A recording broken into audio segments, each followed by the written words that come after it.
hi, it's Meredith. I'm here with our message for Friday, the 28th of February, 2020. We're using Wheel of the Year Tarot for our message today. Our card from the bottom of the deck, this is our potential theme in the day. And we have the moon.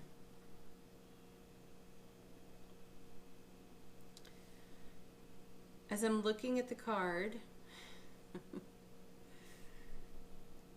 I do feel its meaning. Something unknown becomes known. We bring it through our intuition. We channel the message. We've been receiving that message consistently for a while.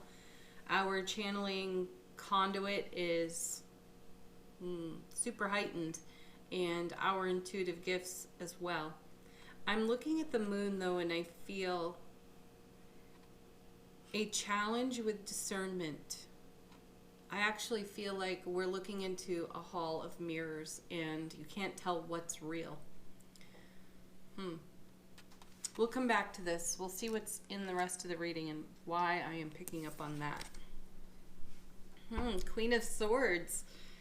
Ooh, she's looking pretty fierce. Okay, you know she has a reputation for being cold, and can you see it in this card for sure? She is holding the Ace of Swords though and is ready to use it. So my feeling here is we're dealing with some kind of an illusion. Now, we had the Seven of Cups, I think it was in yesterday's reading, and we're cutting through illusion on that card. We have lots of options, lots of choices. There's some chaos, there's some confusion, but that's found in the stories we tell ourselves to justify or make right or satisfy the ego in some way, and we're not content with that. We can't avoid our truth, our authenticity at all. And now we have the moon card showing up as our potential theme or main energy in the day today, and I'm feeling like a hall of mirrors when I look at this card. And there is a bit of mirroring here on the bottom of it. I have a sense that the Queen is going to take the sword to the Hall of Mirrors today. She's cutting through some illusion and BS. And that does seem the theme of the week, cutting through things that are just not true. Now we have the Eight of Swords. All right, this is a mental trap, this card, and typically we see a woman blindfolded, hands tied in a mostly closed circle of swords. She thinks that she can't set herself free, and the truth is no one's really coming for her. It's all up to her. She has to believe in herself enough to set herself free, recognize that the knot tied around her wrists isn't tight. She can wiggle loose. She can pull the blindfold off. And that's what's happening here. Some sort of a blindfold is being pulled off.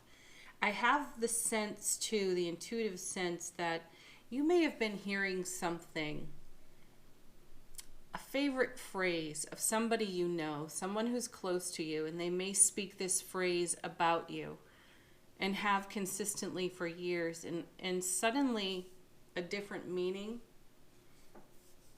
reveals itself in that phrase, and it gives you pause, and you decide to question the nuts and bolts of it, and there's discovery in that, and that this person's opinion and how they've spoken to you, about you, what you've heard in feedback, what they've said right to your face, creates a deeper connection in the way that you know yourself.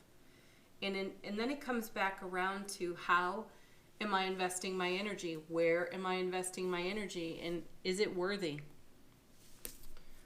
So this is a card of cutting through the BS, and the Queen's about to do it. And then we have another 8. Excellent. Super stable energy here and lots of momentum and movement. So things are about to change. So we have the 8 of Wands. I love this card. It's information incoming, and that's just it. I do feel we're channeling it. I do feel we're overhearing it too. As I'm just speaking about this, how someone else speaks over your life and how you overhear that, how you take that in, and do you believe it? Is it real? Is it true? And are you investing your energy in it? The Queen's going to let you know that today. And I feel that there's some level of illusion that we've intuitively hit upon that reveals a deeper truth to us today, and we set ourselves free. Now we have new information, more information. And the Eight of Wands is great momentum. It's swift moving energy. So it changes things quickly for us today. Whatever this is, how we hear it, how we perceive it, and how we've been carrying it shifts and changes on our foundation. So again, you don't have to try really hard to turn up the dial on your intuitive gifts. They're already turned up, tuned up, heightened. Just remain in awareness. Stay really grounded. This is all very head energy, lots of sword energy here. And then we have the King of Wands. Well, he's going to warm things up for us, which is great. I love that we've got two wands sitting right next to each other. We have the 8 going to the King, so it's swift moving information that really lights up our self-mastery. So the King of Wands is passionate and exciting, well-traveled, lots of joyful energy around him. Creative fire. He offers that, and he ignites he inspires the ignition of it within us. So however we perceive and come round to the information over here coming from the Moon, the Queen, the 8 of Swords, and then the 8 of Wands, we begin to unify an energy here on the 8 of Wands. It is in ancient tarot considered a marriage card. So there's a new weaving of energy from self-discovery and the breaking through the illusions. Coming with the King is perfect. The Emperor. Again, he's going to warm things up for us too. This Queen is a little bit chilly and fierce and stoic. My feeling is that as we discover this energy, this intuitive, inflowing, channeled message, as we discover that and have a new consideration of the information, we get stoic about it. Not a bad thing to do. It's better than, going off into a new drama story. The Queen's going to consider it. That's her mastery. She's going to look at all angles. She's going to sort through the whole thing.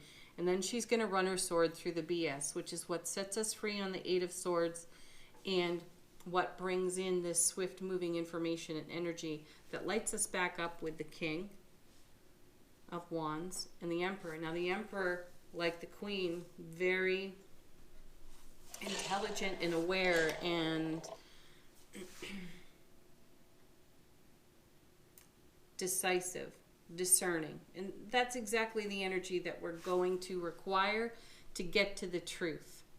And it warms us eventually. So we may feel out in the cold or a little bit cold as we make this intuitive discovery and this reconsideration, but it moves our energy in a liberating way and brings us back to the fire of our heart space. And then we have another sword, 4 of Swords. I'm hearing the Bryan Adams song, Cuts Like a Knife. Maybe one of you needs that tune today. All right, 4 of Swords, that's spiritual rest, or excuse me, rest for the spiritual warrior, which is good. And this is a reminder to stay grounded, as I was saying over here. You may take the information that you perceive, intuit today, or over here, or reconsider. You may take it in a way where you kind of freeze and go stoic, and you're feeling a little icy or left out in the cold. But as soon as you reconsider and ask yourself some new questions, am I investing my energy wisely? What have I not considered? There is another meaning to this information that's coming in. And once you have sorted through that with your wisdom, your intellect, creative fire, gotten into your heart with it, it sets you free. And then there is a deeper sense of relaxation within the self. All right, angel answers. Ask a question if you have one. Let them confirm something for you. Yeah, we have emphatic success coming off the top of the deck. Just slipped right out for us. Yeah, This isn't worrisome. It only becomes that if we run it through more illusion. An old story like we saw out of yesterday's reading with the Seven of Cups.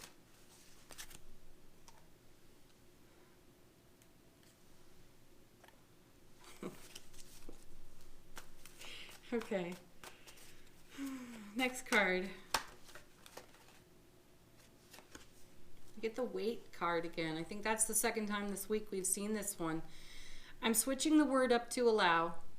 It's not really so much waiting. And here again we see what could be the Ace of Swords, right? That's what the Queen's doing. She's not waiting. She's considering. She's pausing. She's staying grounded. And she's considering all of her options before she makes a choice. Oh, good. I love seeing this. First, communicate clearly. I will remind you, we are in a retrograde, and sometimes communication gets dicey in a retrograde. The other thing I'm hearing here is, from my guides, is assume nothing. Make no assumptions. We tend to take personally the things that we overhear or discover that others think about us or express to us about us. We tend to take those things personally. So communicate clearly. No verbal clutter. When you see this card, you be impeccable with your word. We're definitely hitting on the 4 agreements here this morning, so check those out. They may figure prominently into the reading for you today, or the energy atmosphere, or as you look into this hall of mirrors, so that you can cut through the illusion yourself. Check out the 4 agreements. It's a worthy refresher. And then listen to your intuition. It's right there in the moon. We'll put that with the moon.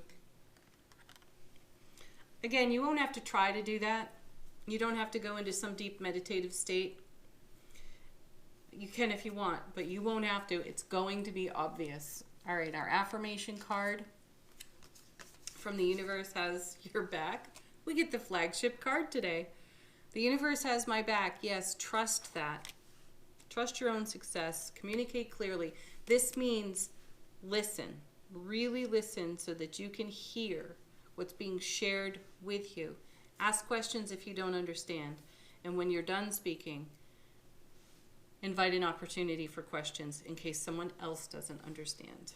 Okay, let's check out our spirit animal, our spirit creature for the day. Again, this is a card for you to investigate on your own.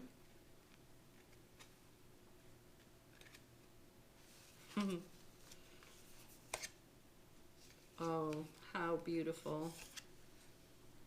We have the fox. Yeah, the sly little fox. I think I read somewhere about this one.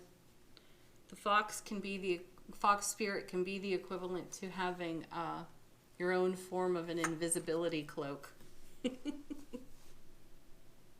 If something has been invisible to you, it's going to become obvious to you today.